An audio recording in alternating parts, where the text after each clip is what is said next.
guys, this is Kevin, my review for Men in Black International.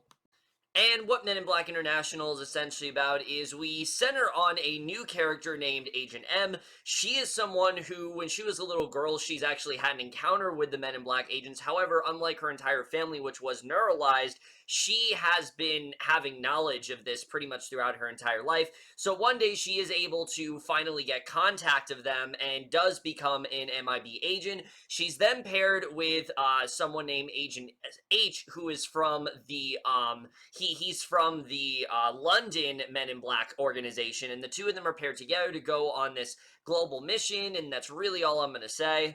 So, Men in Black International overall, I was very excited for this film, to be honest with you. I mean, sure, Men in Black, do we need to continue? No. Men in Black 3, the way things ended, that is a perfect ending. That is the best way to wrap up a trilogy. There really was no reason to continue after that. However, if we are going to continue, I thought that they were in good hands. You had Tessa Thompson, you had Chris Hemsworth, two actors that are very likable. We already know they have great chemistry. You had F. Gary Gray at the helm. And just in general, I like the idea of them expanding the universe, and especially in a summer movie season that really doesn't look that great. This just looked like a really fun summer popcorn film, and that's really what I was hoping that it was going to be. And overall, how is Men in Black International? It's fine. Really, that's the best way to sum it up. This movie is fine. It's nothing incredible. It's not nearly as mediocre as I think Men in Black 2, but it definitely leaves a lot to be desired for sure. And I do think it would have been better if they would have just left this as a trilogy, but we'll get into it right now, starting off with the cast. And that's definitely one of the best things about this film. Really, the entire cast, for the most part, does a really great job. But let's first talk about Chris Hemsworth, and I mean, what is there to be said about him that hasn't been said already? He's one of the most likable actors in Hollywood right now. We already know how charismatic he can be, but we also know how great comedic timing he has, so it really should not be that much of a shock when I talk about how good he is in this role. He really does do a very good job here. He has a lot of energy in him. They clearly are trying to make him like the Will Smith type character in this iteration, and it does work for the most part. I think overall he definitely did do a really good job. However, for me, the standout of this entire film has to be that of Tessa Thompson. I thought she was fantastic here, as she is in everything, but I really did love what she did here. Molly is someone who is so obsessed with the Men in Black agency. It's something that she's always wanted to do, and just seeing her finally getting to experience it, Thompson really does do a great job, especially at points where this character isn't particularly working. I thought she was very strong here. She's a very good lead in the film, and I did think she did some really great work, and their chemistry is just great. These two work very well together. I will say I don't think it's on the level that it was in Thor Ragnarok. However, because we know how great they work together in there, again, it's not really that shocking that their chemistry is so good here. They do work very well together, and I thought for the most part, though, both of them were very well casted here. Another big standout for me, though, was Kumail Nanjiani as this character of Pawnee. Now, Pawnee is this CGI creature that, he basically is supposed to have some sort of queen, and he basically names Molly his queen, and I thought he was just hysterical. And it's mainly because of how funny Nanjiani really is as an actor. Similar to Thompson and Hemsworth, we already know how great he is, so he really does do a very good job here. I thought he had some really great one-liners throughout the film, and he worked very well, I think, with Hemsworth and Thompson for the most part. As far as the rest of the cast goes, they're fine. There really is no one else that really does stick out. Emma Thompson does some really great work when she's here. Out of all of the actors, she's the one that feels the most like she's giving a performance in a Men in Black movie. And it's not just because she's been in the series before. She clearly does really like this character, and I did really like her in here overall. Rebecca Ferguson, I thought, was pretty good. Liam Neeson, he does what he needs to do, and I thought he overall was pretty good. Rafe Spall, about as bland as he's been in other stuff for me. Besides the Ritual last year, this actor just continues to be kind of bland for me, and unfortunately that is very much the same here.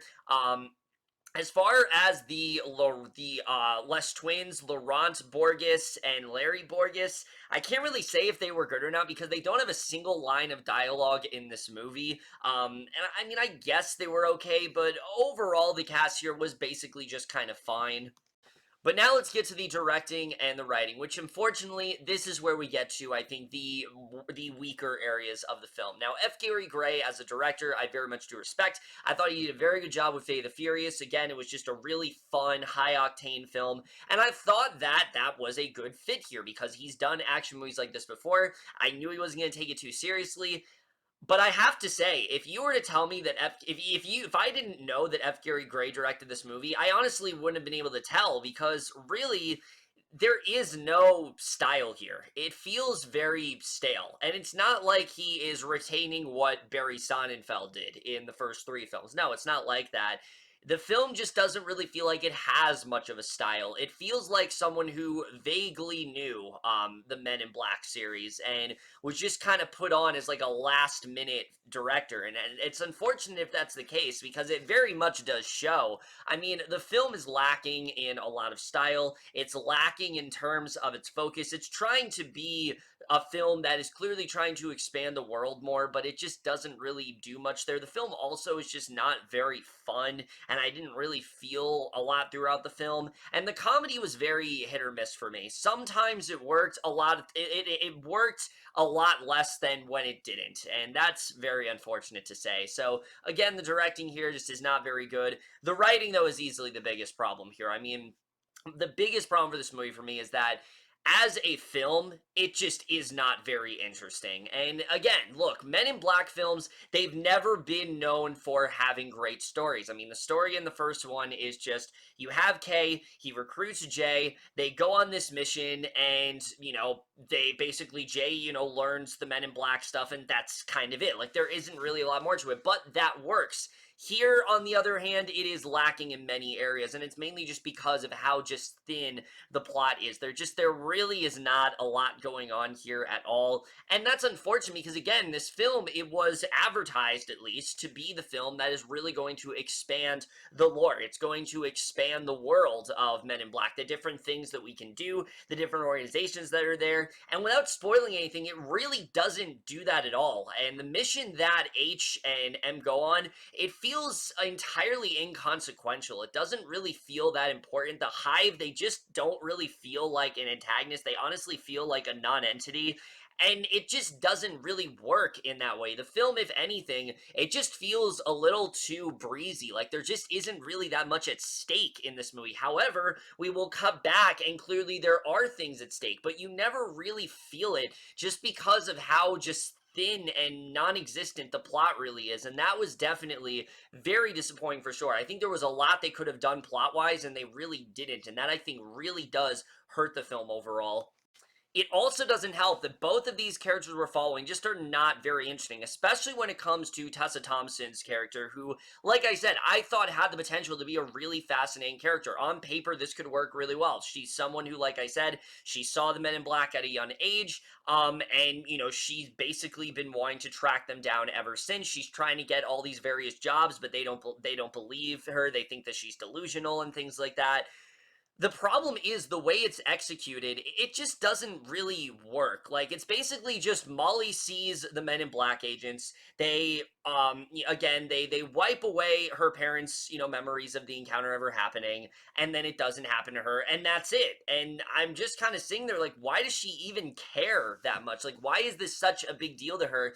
And they also don't really make it seem like it's as big as a deal. After a while, once she gets to MIB headquarters, this really is not brought up all that much. And I feel like that should have been like the main story here. Molly's supposed to be someone who's always wanted to do this stuff, and once she actually gets into the position, they don't really bring that up much, and that was definitely disappointing to me. And I feel like especially her whole reasoning just wasn't there. Like, why does she care so much about this? What is her purpose here? They needed something more significant than just, oh, her parents were neuralized and she wasn't. That's kind of all they do here, and that was very, very underwritten for me. And so it's very hard to connect to her character in that way, and I don't think they gave her enough to do very much at all. Again, Thompson is doing a lot of the heavy lifting, but there's only so much she can do to make this character even the least bit interesting, because really there just isn't much there. They also completely rush everything everything that they could do with her. I mean, once she gets there, there's a very quick montage, and there, especially when it comes to Emma Thompson, I mean, she's almost completely wasted in this movie. Every scene you've seen with her is in the trailers, and her training Molly, I mean, it happens in what feels like 10 seconds. I mean, it's like she meets up with her, she trains her, and then she's already off to, the London branch, and that's it. Like, there's really nothing else going on there. And they needed to have at least 20 to 30 minutes of Molly training and more of us seeing her transforming into what she's wanted to. So once she does transform, we are with her. We want her to be on their side. And they didn't do a good job with that at all. And that just felt very, very underwritten to me. And unfortunately, Agent H as well just isn't very interesting either. They do a really cliche thing with him and Liam Neeson where they have this father-son type dynamic, and where that ends up going is ridiculously predictable. Like, just give me an idea. Like, just think of where that could possibly go. It's probably going to go there. It's so predictable. It doesn't help that Agent H just is not really that interesting of a character. He's fairly bland. He's just kind of a goofball. He loves to just not really take his job that seriously, and it just does not work that well. And as characters, it just isn't really there. And it is a far cry from that of Tommy Lee Jones and Will Smith's dynamic, who I hate to compare them, but honestly, this film does not do much to make you forget about them. The whole time you're probably going to think about them, because what works so great about their dynamic is the differing personalities they had. Will Smith was such an energetic and just, guy who was constantly just freaking out about things and always had these great quips, while you saw Jones was much more straight-laced, and he was much more by the book. Not really the case here. I can't really tell you, the contrast between these two, how different they are. They really aren't all that different, and that really does hurt the film. The dynamic just isn't really there. It feels like they were just randomly paired together because the film demands it, and it just doesn't really make a lot of sense. Their chemistry, it feels, even though, again, the two of them have really great chemistry, the dynamic itself feels forced, and it just doesn't really work here. And unfortunately, the same goes for Pawnee, who, again, as funny as Nanjiani is in this role, it's mainly because he's a really great comedic actor, and he's very good at that. As a character, Pawnee just leaves a lot to be desired. I mean, we established that, yes, he needs a queen. He goes to Molly. They have this dynamic. But after a while, I'm just kind of sitting there like, why does he really need to be here? What is his initial purpose in this story? I was kind of lost for me. I didn't really know why he had to be in this movie, and that was very, very disappointing. I think they could have given him a much larger purpose, because at the end of the day, he just, besides a couple things that he does in like one action scene, he doesn't really play that large of a role here, and I think that definitely does hurt the film. Also, for a film that is clearly trying to expand the world, they focus way too much on the business politics that are going on within MIB headquarters. I do not give a shit about this subplot that they establish involving Rafe Spall and him, like, really butting heads with, like, Agent H. It's not interesting at all. I don't know why they focus on it so much. Well, I mean, I guess because of where the twist ends up going, but it just isn't really that interesting. The film thinks it's so interesting, they keep cutting back to it, and it's just not at all, and I don't really know what they were trying to do there, because I don't really think it fits in here. And again, they needed to focus more on expanding the world. This is supposed to be about seeing stuff outside of what we saw in the other Men in Black films, but this movie really doesn't do that at all, and that was very disappointing to me. So yeah, these characters, they're just not very interesting. They leave a lot to be desired here, and that really did bring the film down for sure. The writing, like I said, is just not very good. The comedy really fell flat most of the time. Again, most of it is relying on just how great of actors Hemsworth, Thompson, and Nanjiani are. Like, that's the best thing I can say about the comedy, is that it works because the actors are really funny. The jokes themselves aren't really all that great, and that brings the film down, unfortunately. So, again, the writing really isn't that great. Let's talk about the cinematography. This was something that was very 50-50 when it came to the Men in Black films. Sometimes it works really well, and sometimes it doesn't. Here, it's kind of a hodgepodge of both. Like, there are things here that work really well. I did think that Pawnee fit in quite well. He definitely fit organically into the story. I like the look of him and things like that. When the film is using those sort of effects, it does actually work quite well. There are some practical effects here that do look quite good.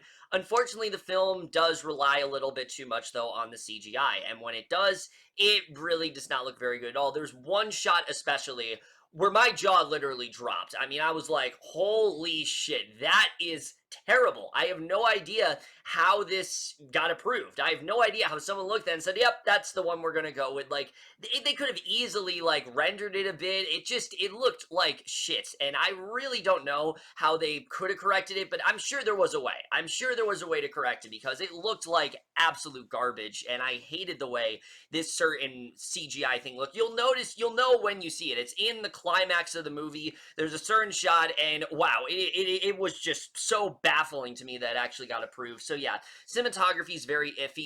In terms of action sequences, I mean, most of them just aren't very memorable. I really don't think they do a very good job with them. You don't really feel that much. There's really only one action sequence that did stick out to me. It involves Rebecca Ferguson's character. It's actually quite well done. It's kind of like this, there's like two fights going on. It kind of like a James Bond esque to it, and I don't know if other people felt the way, but it definitely felt very James Bond type to me, and I thought it was well done in that sense. But other than that, most of the fight scenes here are just not really well done. They're not bad, but they're just very unmemorable. There just isn't really a lot to them, and it doesn't have that flair. It doesn't have that fun that was in the other Men in Black films, and that was definitely very disappointing here. The score really doesn't have that much of a flair. I mean, the Danny Elfman score is very much still there, and it does work for the most part, but overall, it's very bland for the most part. I do really like it in concept, but again, I like it more because it was in the other Men in Black films. Like, the stuff they do with it here, they don't really do anything that different with it, so I can't even really say the score was all that great. And then the editing, I think this film is definitely way too long. There are many scenes that go on for far too long, and again, I say it's too long, but I also feel like that it's mainly too long because of what the film takes up with. Like, most of the film is the adventure. It really rushes Molly and H getting to know each other. It kind of just goes right in for it, and I feel like it really does drag after a while in that sense, and I feel like if they would have spent more time focusing on the dynamic between Molly training and seeing, you know, the budding relationship between her and H, which they really don't at all, I think then we could have actually had something a lot better here. So overall, this film is just very disappointing for me. There are things here that I think could have been really great. They could have made a really good movie overall if they would have, again, focused more on Molly's desire for coming to MIB, but also give her a bigger reason for it. Then I think it actually could have been a really solid film, honestly, if they would have made Agent H a little bit more of a different character than he is, and not just the guy who's just cracking jokes and is a goofball and things like that and doesn't really take his job seriously, because that's all he really is here. If they would have made the film less predictable, give it a better villain, I think there are definitely things here that could have made for a much better film overall, but unfortunately, the one we're left with here, it just feels very forced. They are clearly trying so hard to milk this franchise, and I was really hoping that that wasn't the case. I was hoping that this would be a Men in Black film that could expand the universe. I was hoping that we would get to see things here that we didn't see in the other films, but unfortunately, this is basic, aside from a couple things like Pawnee and things like that, this is basically the same thing again. There really isn't anything that different here that we haven't seen in other Men in Black films, and so the question I pose is, like, what is even the point of continuing? Where are we really going after this? Why do they want to even keep making these films? I really don't understand it. It doesn't really make a lot of sense to me, other for them to just, you know, make it because they just want to make some cash. Like, there really doesn't seem like there's any other reason to continue, and that really did let me down. This was easily one of the most disappointing films of the entire year for me. I thought this could have been a really solid, just fun summer blockbuster, but unfortunately, it is the complete opposite of that, and because of that, I'm definitely going to give Men in Black International overall a C. So over, guys, in my review of Men in Black International, the most guys saw this from overall. Left your thoughts, and we'll see you guys in my next video, and we'll see you guys for that. Okay, bye. Moving on.